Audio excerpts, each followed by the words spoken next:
Hi everyone, I'm your host Faisal and welcome to my channel Tales Beyond the Porch. Today's story is very interesting, very loyal story, and let's hear it from our narrator. I thought my life ended the night I discovered the truth about my marriage. That night, everything I had built, everything I had believed in, fell apart. But what happened the next day changed everything. I woke up in my truck with a stiff neck and that hollow feeling you get when you forget, just for a moment, what happened, until the memory comes crashing back. The house that used to feel like home now felt cold, like a crime scene. I had a few things to grab, but I wasn't ready to face her. Grace, my wife, had already shown me what I was too blind to see for years. The man I caught her with was the final straw, but it had all been unraveling long before that moment. I drove to my apartment, a tiny one-bedroom across town that felt more like a temporary shelter than a real home. There was no glamour, no luxury, just the basics. A couch, a mattress, a coffee maker. I had everything I needed to survive, but nothing that felt like life. And so I worked. I worked long hours, not just to pay the bills, but to keep my mind busy. If I worked hard enough, maybe I wouldn't have to feel the sting of betrayal. Then the text started, from Betty, Grace's best friend. The one woman I never expected to hear from, especially now. Hey, I heard about what happened. I'm sorry. I know you probably don't want to talk, but I just wanted you to know someone sees you in this. That first text hit harder than I anticipated. It wasn't just the words. It was the tone. No judgment, no pretending like she didn't know what was going on. Just an acknowledgement that I wasn't invisible, that I wasn't alone. The message was simple, but it was something I hadn't heard in a long time. Someone cared. And over the next few weeks, that was the theme. Betty checked in here and there. Not often, just enough to remind me she was there. At first, I thought I should block her number. I should keep my distance. She was Grace's best friend, after all. But every time I considered it, something told me not to. She wasn't like Grace. She wasn't the one who had broken me, and she didn't pretend like she had all the answers. A few months passed, and one evening, I got another text from her. Hey, Jake, it's been a while. I know things are probably still crazy for you, but would you want to talk? I'm here if you need someone. I stared at the screen for a long time before finally typing a response. Yeah, we can talk. I didn't know what I was getting myself into. I didn't know what would come next, but part of me felt like maybe I needed to stop pretending I was okay. I had been running on empty for so long, pushing the pain deep down, convincing myself I was fine. But I wasn't, and maybe Betty of all people would understand that. The next day, I showed up to the cafe where we agreed to meet. The place was small, cozy, with a little hum of chatter in the background. I was early, but it didn't matter. I had no idea what I was walking into. I didn't know if I was ready to talk to her, or if I even wanted to. But when I saw Betty walking through the door, my heart did something unexpected. She wasn't dressed to impress, or trying to be something she wasn't. She looked like herself, comfortable, approachable, light brown hair pulled back in a loose ponytail, a soft sweater, jeans. But the thing that stood out was her eyes. They weren't the bright, carefree eyes I'd seen years ago at parties or in Grace's pictures. No, they were different now. They were softer, more understanding, and filled with a sadness I hadn't expected. She smiled when she saw me, a small, genuine smile, and I felt something shift inside of me. Hey, she said, sliding into the seat across from me. Hey, I replied, not sure what to say next. For a moment, neither of us spoke. We just sat there, the awkwardness hanging between us like a thick fog. I was used to being in silence, but this was different. This was a silence I hadn't felt in years.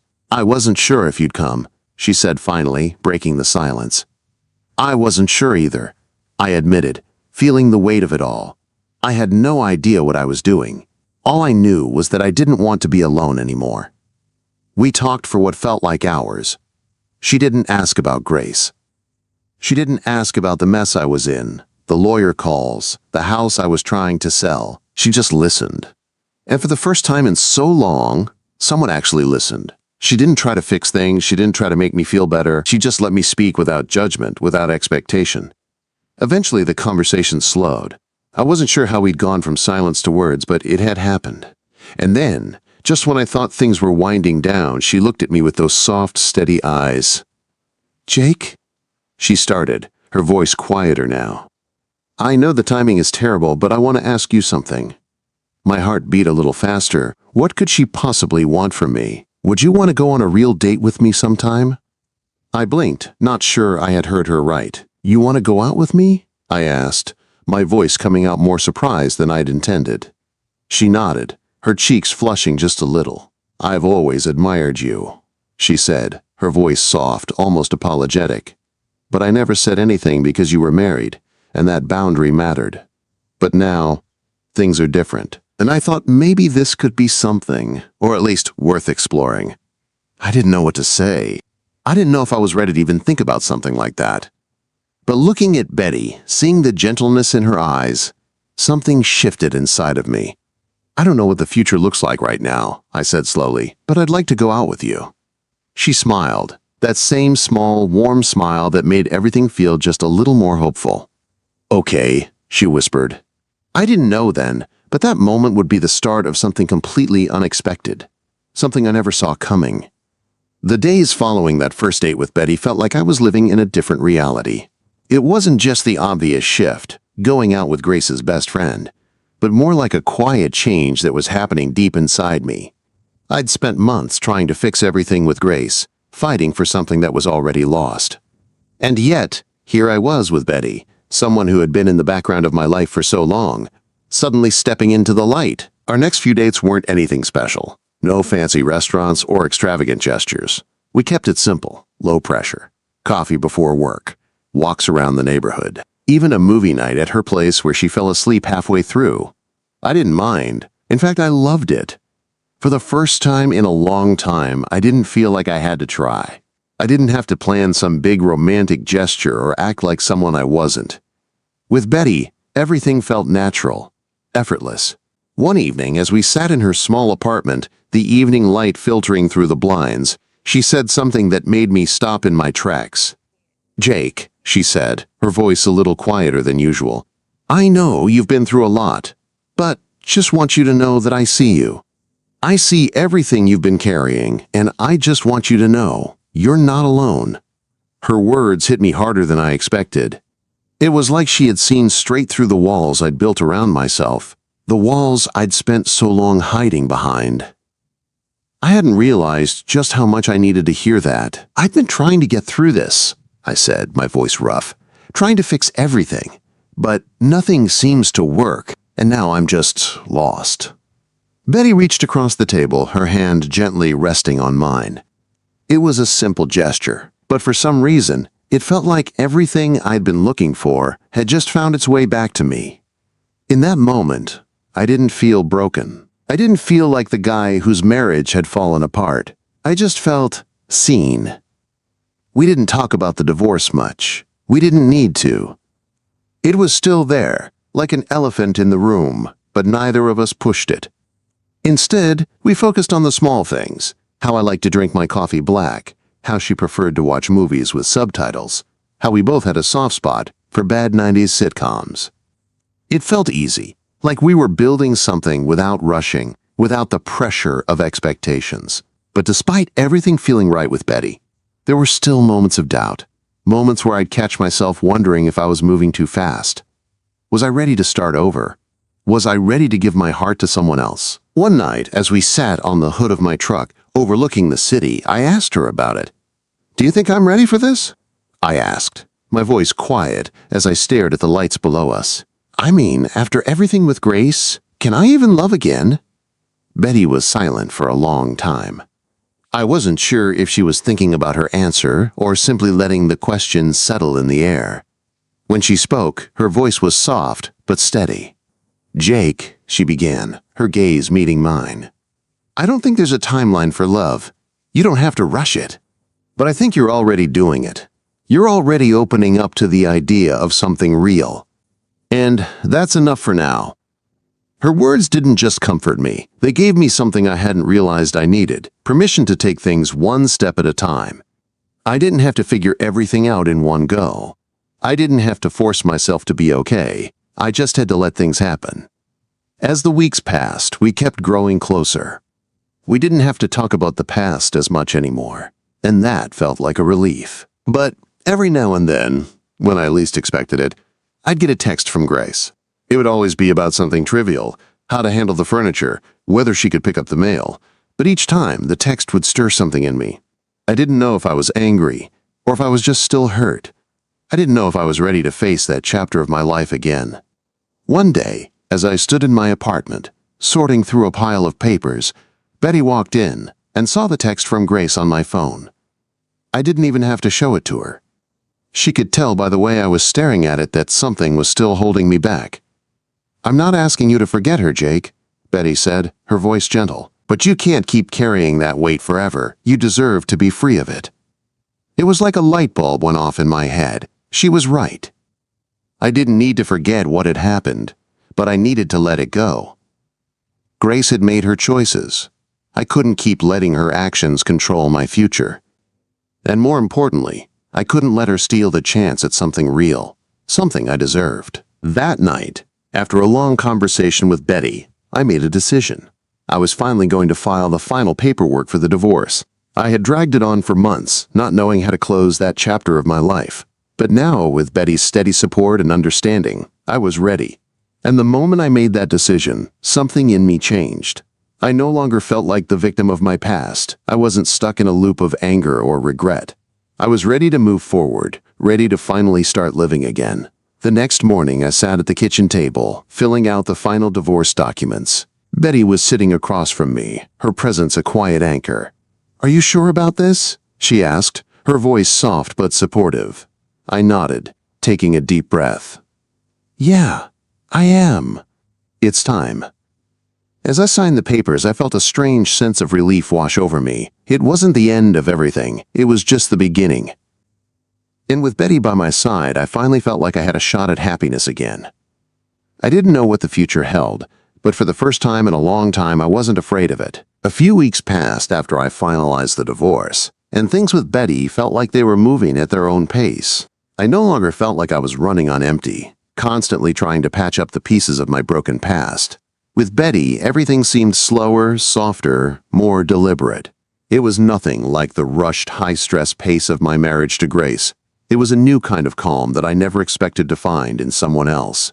But as much as things felt right with Betty, the doubts still lingered in the back of my mind. Could I truly move on? Was I ready to embrace a new chapter? I hadn't felt love in so long.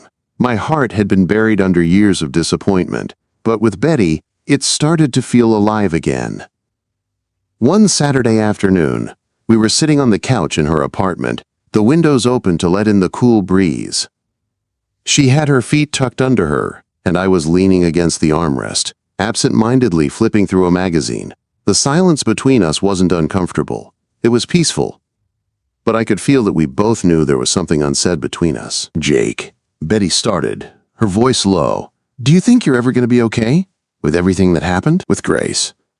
I froze for a moment, unsure how to respond. I had spent so much time pushing my feelings down, burying them under work, under distractions. But now Betty was asking me to face it all head on, and something about her question made me realize I couldn't keep avoiding it forever. "I don't know," I said slowly. "I thought I was okay, but sometimes it just feels like I can't shake the past, like it's always there, hanging over me." She didn't say anything right away. Instead, she shifted closer to me, her hand brushing mine. "I get it," she said softly. "But I also think you've been carrying this alone for so long. You've been trying to fix things with Grace for years, even when you knew deep down it wasn't going to work. I don't want you to feel like you're alone in this anymore." Her words hit me in a way I didn't expect. I had spent so long trying to fix things with Grace, fighting for a marriage that was already broken, that I forgot what it felt like to just be with someone who wasn't trying to fix me, someone who simply wanted to be there. And in that moment, I realized just how much I needed that. "I'm not asking you to forget," Betty continued, her eyes meeting mine. "But I want you to know that you deserve more than the empty space Grace left behind. You deserve someone who sees you, who chooses you every day." For the first time since I'd walked away from my marriage, I felt something deep in my chest, something I hadn't realized I was missing. I had spent so many years trying to be the man Grace needed, the husband who could fix everything, only to be left broken. But now, with Betty, I wasn't trying to fix myself. I was simply being. And that was enough. I don't know if I'll ever be fully okay with what happened, I admitted, my voice shaky. But I think, for the first time, I'm ready to move forward. Not because I'm over it, but because I have something better now. Someone who actually sees me. Betty smiled softly and took my hand in hers. It wasn't a grand gesture, but it was enough to make my heart skip a beat. In that moment, I realized that I wasn't just moving on from my past. I was building a new future, one where I didn't have to carry the weight of old mistakes. We spent the rest of the day together, doing nothing but enjoying each other's company. We took a walk through the park, talking about everything and nothing. For the first time in ages, I wasn't thinking about Grace or the past. I was focused on the present, on Betty, and on what we were building together. The next week, something unexpected happened. Grace reached out to me. It wasn't a long message, just a short text asking if we could talk. Part of me wanted to ignore it. I didn't want to go back to that place, to reopen the wounds that had only just started healing. But another part of me, the part that was still trying to make sense of everything, wondered if I could finally get some closure. I met her at a small cafe downtown, the same one Grace and I used to visit when we first started dating. As I walked in, I saw her sitting at a table by the window. She looked different. Her hair was shorter, and she had the same tired look in her eyes that I remembered from the last year of our marriage. "Jake," she said when I sat down across from her, her voice quiet, "I wanted to apologize for everything." I wasn't sure what to say. It wasn't the apology I had expected. It wasn't the words I had dreamed of hearing for months, waiting for her to realize the damage she'd caused. But it was the first time she had ever acknowledged her part in everything, and for some reason, that felt like progress. "I don't know what I expected from this conversation," I said, shaking my head, "but I guess I never expected an apology." "I know," she replied softly. "I didn't realize what I had until it was too late. You were always there for me, Jake, but I was too focused on what I thought I wanted. And now I see that I lost the one person who actually cared about me." Quote. Her words were honest, but they didn't hurt like I thought they would. Maybe it was because I had already moved on. Or maybe it was because I had finally accepted that Grace was no longer part of my life. Whatever the reason, I felt a strange sense of peace wash over me. "I think we both know it's over," I said, my voice steady. "And I'm not angry anymore, Grace. I'm just done." She nodded, tears welling up in her eyes. "I'm sorry, Jake. I really am." I didn't cry. I didn't feel the need to. I was finally letting go of all the anger, the disappointment, and the heartbreak. I had everything I needed right here, in this moment, with Betty by my side. When I left the cafe, I felt lighter than I had in years. The final chapter with Grace had been written, and it was time to move forward. As I pulled out of the parking lot, I texted Betty, "I'm done with it all. Thank you for waiting for me." Her reply came almost instantly. "I'm so proud of you, Jake. You deserve everything good that's coming your way." I smiled, feeling a warmth spread through me. For the first time in ages, I truly believed her. And I finally felt ready to step into the life I had been waiting for all along. As the days passed after meeting with Grace, I felt a sense of peace that had been missing for years. I didn't have any grand epiphanies or moments of dramatic closure, but what I did have was a quiet acceptance. I had done everything I could to save a marriage that wasn't meant to be, and now it was time to truly let go. It was a simple, steady feeling, like finally taking a deep breath after holding it in for too long. Betty and I continued to grow closer. Every time I saw her, I was reminded that there was life after heartbreak. That there was someone who saw me for who I truly was, not as a broken man, but as someone who could love again. She never pushed me. She never rushed me into anything. It was as if we were both in this strange place together, where the past was just that, the past, and the present was enough. One evening, about a month after my meeting with Grace, Betty and I were sitting on the porch of my newly renovated house, the one I had bought all those years ago for a future that never came to be. But now, as I looked around at the newly planted grass and the fresh coat of paint, it didn't feel like a place of failure. It felt like a new beginning. The sun had just set, and the soft orange light was fading into the deep blue of the evening sky. We were sitting side by side, her head resting on my shoulder as we watched the stars start to appear. I could hear the crickets chirping in the distance and the occasional car driving by. For once, it was quiet, peaceful.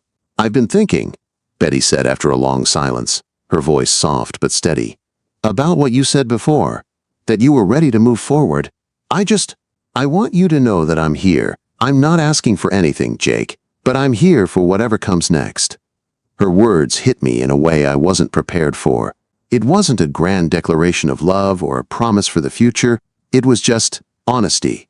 And in that moment, I realized that I didn't need to have all the answers. I didn't need to rush or force anything. I just needed to be with her. "I think about that too," I said, my voice quieter than usual. "About moving forward. About what we could have. I don't know what the future holds, but I do know that I'm not afraid of it anymore." She looked up at me then, her brown eyes meeting mine, and there was something in her gaze, something soft, something real. I didn't need to say anything else. We didn't need to have a long conversation about our future or our plans. The silence between us was full of understanding, full of promise. And then, just as I thought the moment was settling, Betty smiled a little and reached for my hand. "I think I'm falling for you, Jake," she said, her voice barely above a whisper. The words took me by surprise, but in the best way. My heart stuttered in my chest. I had been waiting for that moment, even if I hadn't realized it until now. "I think I'm falling for you too," I replied, my voice steady but filled with emotion I hadn't expected to feel so soon. We didn't rush anything after that. We simply enjoyed the time we spent together, building a relationship without the pressure of expectations or timelines.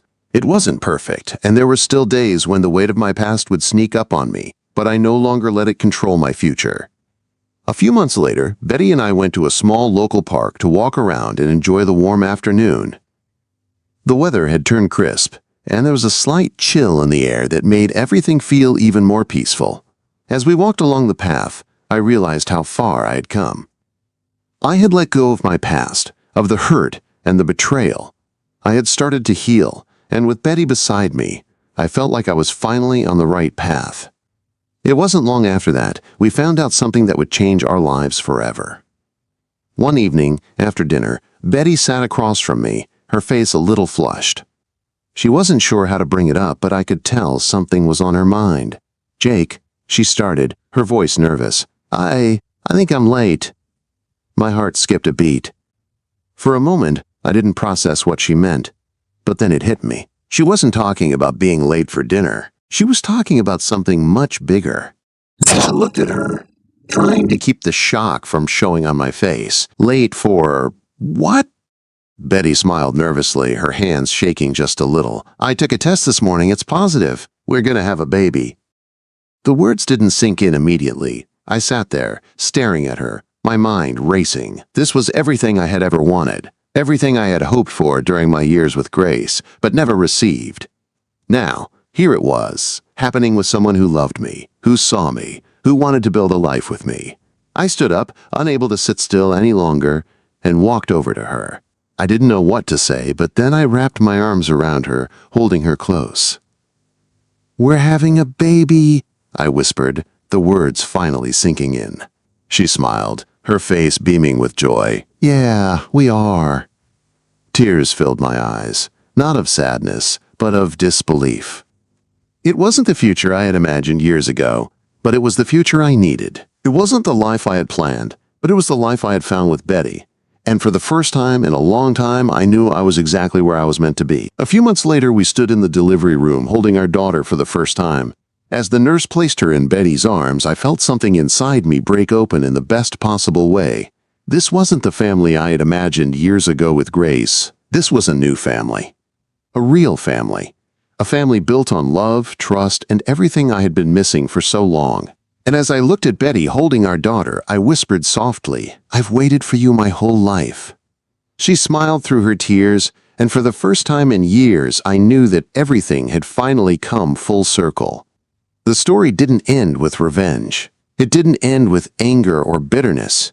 It ended with the love I had been searching for all along. Quiet, steady, real. I hope you enjoyed today's tale. And what are your thoughts about the story? Please tell me in the comments and subscribe, like, and share my channel.